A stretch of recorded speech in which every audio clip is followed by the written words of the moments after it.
Let me set the stage. I'm Elise, 33, translator for a big shot company that keeps me on my toes with languages I barely knew existed until they handed me the dictionary. My life's not your typical fairy tale, it's more a series of plot twists. I married straight out of college, thinking I'd nailed life. But fast forward a few years, the marriage tanked, big surprise, right? But it gave me the best thing ever, my daughter Lily, a Spitfire at 8, who has more wit in her pinky than most do in their entire head. Then, there's David, my current flame, or as I like to call him, Mr. Right the second time around. We bumped into each other at a dusty old book club. He was arguing about Hemingway's love of brevity, and I was all in for Fitzgerald's flair. Sparks flew over worn pages and tepid coffee. That was the start of endless debates and coffee dates. A year down the road, David popped the question at the same dingy coffee shop, with a ring as understated as our meeting. "Elise, will you?" He had started, all nervous, which wasn't his usual confident self. "Make your coffee every morning? Only if you promise to pick up your socks," I quipped, before slipping in a serious, "Yes, I will." But, as luck would have it, not everyone was popping champagne and tossing confetti. Enter Mrs. Thompson, David's mother, a tough nut with a stare that could curdle milk. The first time I met her, she looked me up and down like I was a sofa she regretted buying. "So, you're the one David can't stop yapping about," she had said, her voice sharp as a knife. "Guilty as charged. And you must be the famous Mrs. Thompson. David says you make the best cherry pie in town." From that day on, every visit was a chess game. She'd check my moves, always ready to declare a checkmate. But David was a gem. He'd squeeze my hand under the table, his way of saying, "Ignore her, I'm right here." One day, lounging on our rickety deck while David flipped burgers on the grill, he brought it up. "Mom's a bit old school, Elise. She's all about family legacy and that jazz." "Yeah, and she's got it in her head that I'm done having kids. Thinks Lily's it and worries about the precious family line," I'd replied, the frustration bubbling up. David had put down the tongs, his face serious for once. I know. She's worried you won't want more kids. But whatever we decide, it's our business, not hers." Despite the gloom cast by David's mom, our wedding day was everything I'd hoped it would be, modest, but filled with joy. My daughter Lily was dolled up in a cute pink dress, practically floating around the venue, her laughter a melody that softened even the sternest hearts. Everyone we loved was there, smiling and cheering, except for one. Mrs. Thompson sat through the entire event with a face like she'd sucked on a lemon. She didn't even get up to congratulate us. Living with David, it felt like we'd hit the jackpot: warm, cozy evenings, and the constant buzz of a happy, albeit small, family. But as much as our home was filled with love, there was always an undercurrent of tension, thanks to one persistent storm cloud, Mrs. Thompson. One Saturday morning, while David was out running errands, Mrs. Thompson decided it was a good time to drop by unannounced. The doorbell rang just as Lily and I were in the middle of a heated Uno match. "Grams!" Lily shouted, dropping her cards and racing to the door. I followed more slowly, steeling myself. "Mrs. Thompson, what a surprise," I said, my voice polite but cool. She brushed past me without a greeting, her eyes sweeping the room like she was the health inspector and we were a restaurant on the brink of being shut down. "I was just in the neighborhood," she said, though we both knew she lived on the other side of town. "Thought I'd see what you all were up to without David around to supervise." As I headed to the kitchen, I heard her start in on Lily. "So, young lady, has your mother been keeping you busy, or are you just lazing around the house all day?" "We were playing Uno, and I was winning," Lily responded with a confidence I wished I could muster. "That's no real skill, is it? Why don't you read something more stimulating?" I returned with her tea, placing it on the coaster with a little more force than necessary. "Lily's top of her class, Mrs. Thompson. Uno's just for fun." Mrs. Thompson sipped her tea, making a face. "Well, as long as she's not falling behind. David tells me you're managing well enough, but I have to see it for myself." And making sure he's not burdened with more than he can handle is part of that. I sat down across from her, forcing a calm I didn't feel. David isn't burdened. He's thrilled. We all are. This is our family now. She stood up, smoothing her skirt. Well, I'll let David know my thoughts. He deserves to hear it from his mother. As she walked to the door, I followed, my voice firmer now. David hears everything from me, Mrs. Thompson. We don't keep secrets or run reports to parents. We're adults, building a life together. She paused at the door, her back to me. Just remember, Elise. I'm his mother. My approval might not mean much to you, but it means a lot to him. Trying to get along with Mrs. Thompson was like trying to smooth a crumpled paper. No matter how hard you try, the lines are always there. But for David's sake, I kept at it.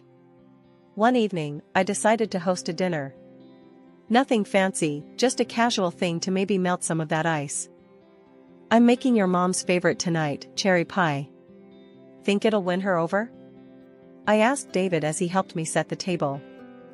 David chuckled, straightening a fork. Mom's tough, but nobody can resist your cherry pie. Just take it easy, yeah? She can be, a lot. The plan was simple. Dinner at 6, pie for dessert, and hopefully some kind of truce by the end of the night. But as luck would have it, just as I pulled the pie out of the oven, looking golden and perfect, Lily's school called. Mom, it's Ms. Carson. She says I left my project at school, and it's due tomorrow. Lily's face was a mix of panic and hope. Okay, we'll go get it. Can't have all your hard work go to waste, I said, glancing at the clock. Mrs. Thompson would be here any minute. I scribbled a quick note for her, just in case we missed each other. Back in 8. Make yourself at home. We rushed to the school and back, making it in just under 20 minutes. When we walked in, Mrs. Thompson was seated at the table, looking like she owned the place. David was pouring her a glass of wine. Dinner went by with the usual small talk. How's work, how's school, the weather, safe topics that kept the night from turning into a minefield. Then came the pie. I served everyone a generous slice, smiling a bit too eagerly.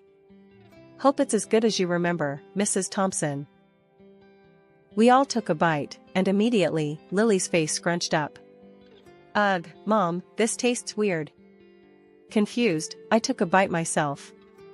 My mouth was assaulted by a blast of salt and sour, a far cry from what I'd prepared. I looked up at Mrs. Thompson, who was watching me with a smug look. This doesn't taste right, Elise. Did you follow the recipe properly? She asked, her voice dripping with condescension. Of course, I made it just like I started, but then it hit me.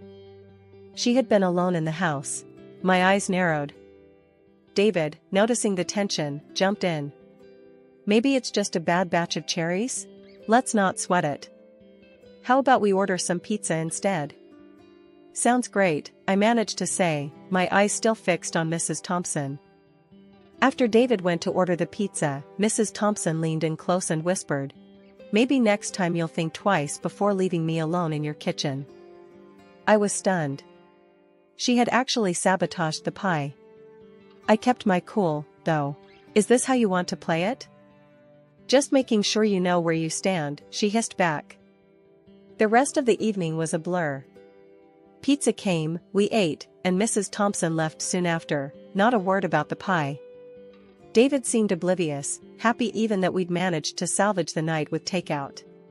Life after the pie incident felt like walking on eggshells, especially whenever Mrs. Thompson was around. But David, bless his heart, thought a change of scenery might do us some good. So, out of the blue, he comes home one evening, all smiles, waving a set of plane tickets like he's won the lottery. Guess what, Elise? We're going on vacation. And not just any vacation, India, he announced, practically bouncing on his heels. India? Seriously? I couldn't hide my surprise. India had been on my bucket list for as long as I could remember.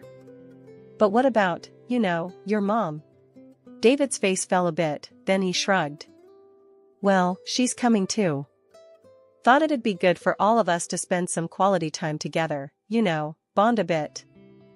I sighed, already dreading the drama, but not wanting to burst his bubble. Alright, if you think it's a good idea. When do we leave? In 2 weeks. I got it all planned out. We'll see the Taj Mahal, ride elephants, the whole 9 yards. His enthusiasm was infectious, and despite my reservations, I found myself getting excited about the trip. The weeks leading up to the trip were a whirlwind of planning and packing. Lists, shopping, more lists. The night before we were set to leave, David and I sat down with a map and a guidebook, marking out all the spots we wanted to visit. You really think your mom is going to ride an elephant? I joked, trying to keep the mood light. David laughed. I'd pay good money to see that. The day of the departure was chaotic. Bags everywhere, Lily running around in excitement, and Mrs. Thompson, well, she was her usual self, complaining about everything from the weight of her luggage to the timing of the flight. Why does it have to be so early? And why India?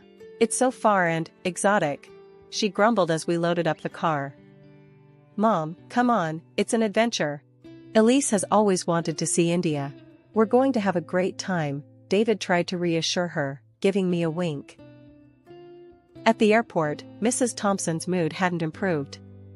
She fussed over her boarding pass, her seating arrangement, the lack of her preferred magazine at the airport shop. On the plane, Mrs. Thompson ended up seated separately from us, much to everyone's relief. She had managed to argue her way into an aisle seat closer to the front, away from our block of 3. As we soared above the clouds, heading towards an unknown experience, I couldn't help but wonder if this trip would bring us closer together or drive a deeper wedge. But ready or not, India awaited, and with it, a journey that was sure to be unforgettable. India was nothing short of an eye-opener, colors, chaos, and smells that could knock you sideways if you weren't careful. We'd been having the time of our lives, except, of course, for Mrs. Thompson, who found something to complain about at every turn. Still, David, Lily, and I were making the most of it, soaking up every experience. After a long day of sightseeing, we were back at the hotel, exhausted but happy. I was unpacking some of our stuff when I noticed Lily looking guilty, fidgeting next to her suitcase. What's up, Bug? You look like you're sitting on a secret, I nudged her gently. She bit her lip, then pulled out a package from her bag. Mom, look. Grandma gave this to me at the airport and told me to keep it a secret. She said it was a snack for when I get hungry. My heart sank as I saw the package. It was bacon. Lily, sweetheart, you know we can't bring meat into the country like this, right? It's against the law here. Lily's eyes widened, teary. I didn't know, Mom. Grandma said it was okay. Just then, David walked in. What's going on here? He asked, seeing the upset looks. I handed him the package, my voice tense. Your mom snuck this into Lily's bag. It's bacon, David. What? No, she wouldn't. His voice trailed off as he looked from the bacon to Lily's upset face. Dad, I'm sorry. I didn't mean to do anything bad, Lily cried out. David knelt down and hugged her. It's not your fault, honey. You didn't know. He looked up at me, worry creasing his forehead. Elise, what are we going to do? First, we get rid of this properly. Then, we need to have a serious talk with your mother, I said, more annoyed than ever. David nodded, still shocked but supportive. Yeah, okay. Let's handle this. We managed to dispose of the bacon without any issues, thankfully. But the mood was set for a confrontation. We found Mrs. Thompson in the hotel lounge, sipping tea as if she hadn't a care in the world. Mom, can we talk? David's tone was firm as he approached her, a sign he meant business. Mrs. Thompson looked up, her expression wary. What is it now, David? Can't you see I'm trying to relax? David didn't waste any time. Why did you give Lily bacon to bring here? You know that's illegal. It could have gotten us in serious trouble. Mrs. Thompson scoffed, rolling her eyes. Oh, please, it was just a few slices. You're making a mountain out of a molehill. It's not about the quantity, Mom. It's about following the law. And putting Lily in that position? Really? David's frustration was palpable. I stepped in, unable to hold back. Mrs. Thompson, what were you thinking? Putting your granddaughter in such a risky situation, just for what? A snack?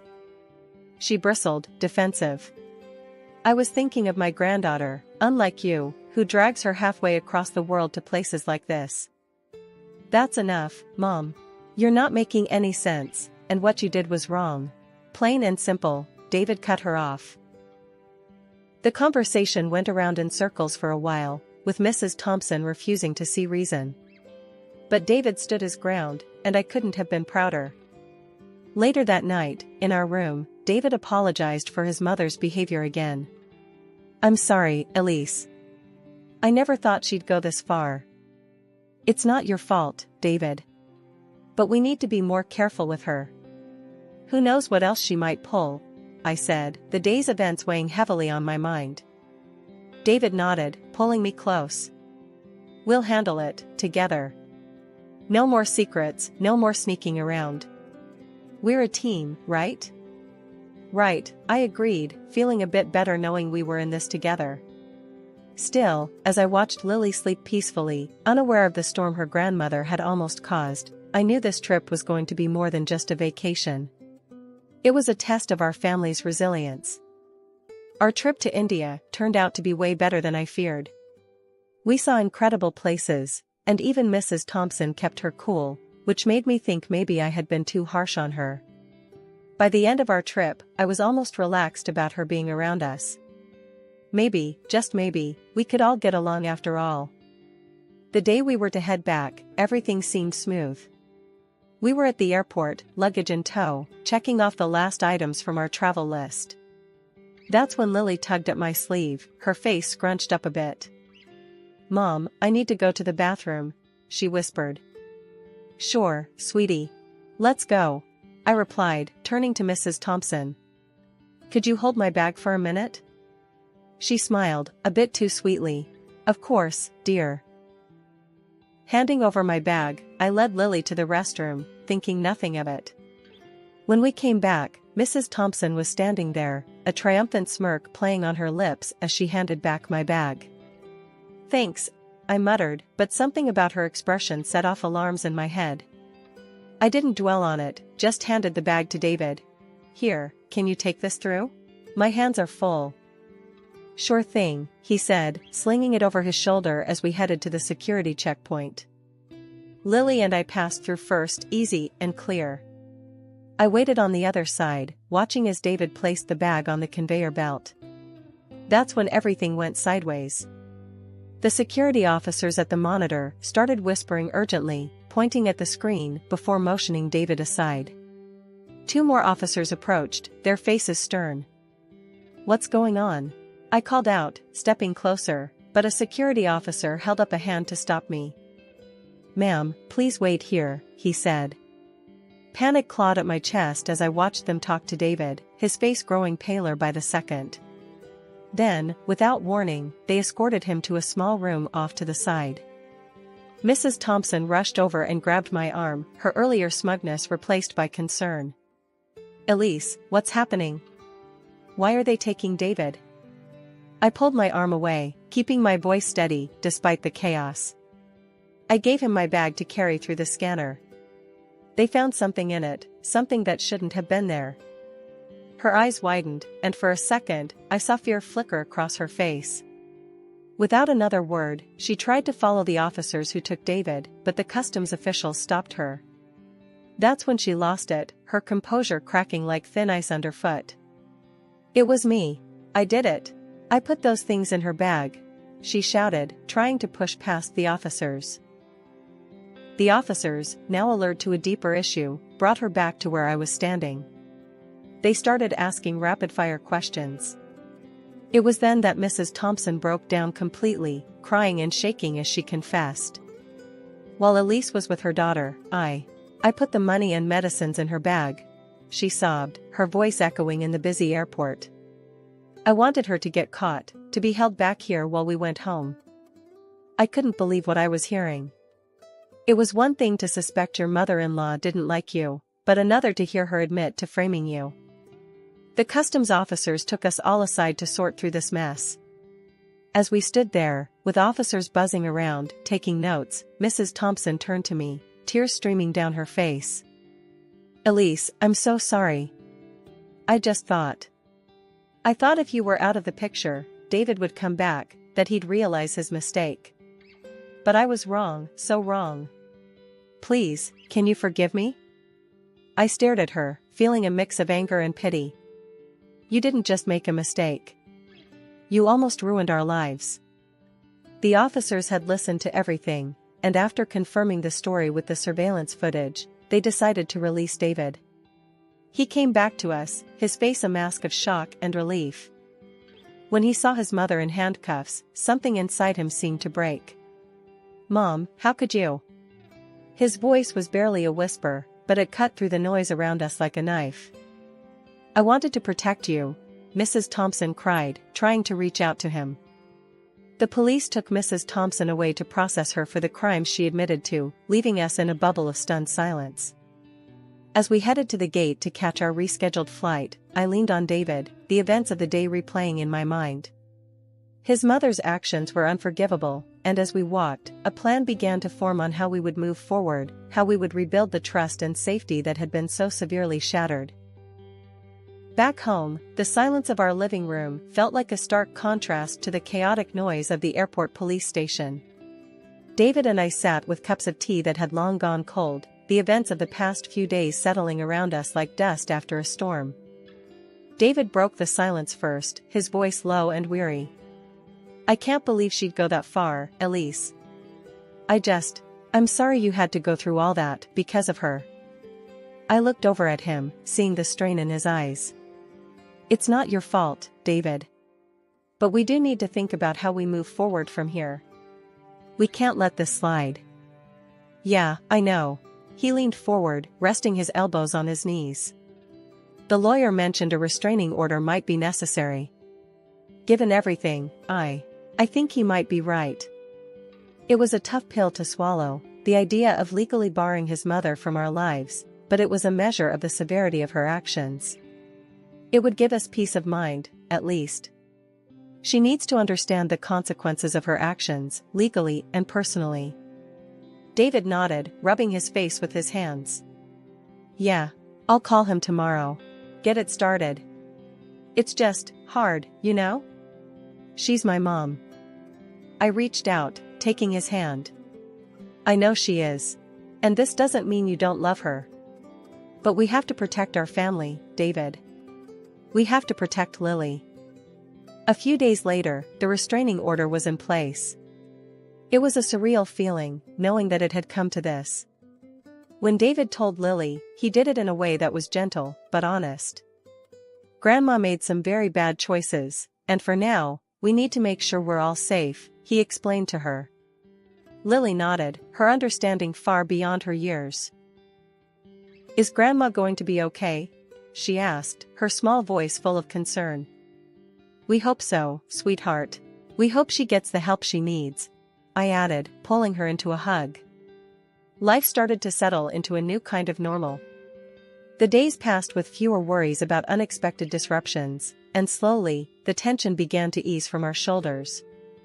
Mrs. Thompson had spent 2 months in a local prison and was then deported back to the United States.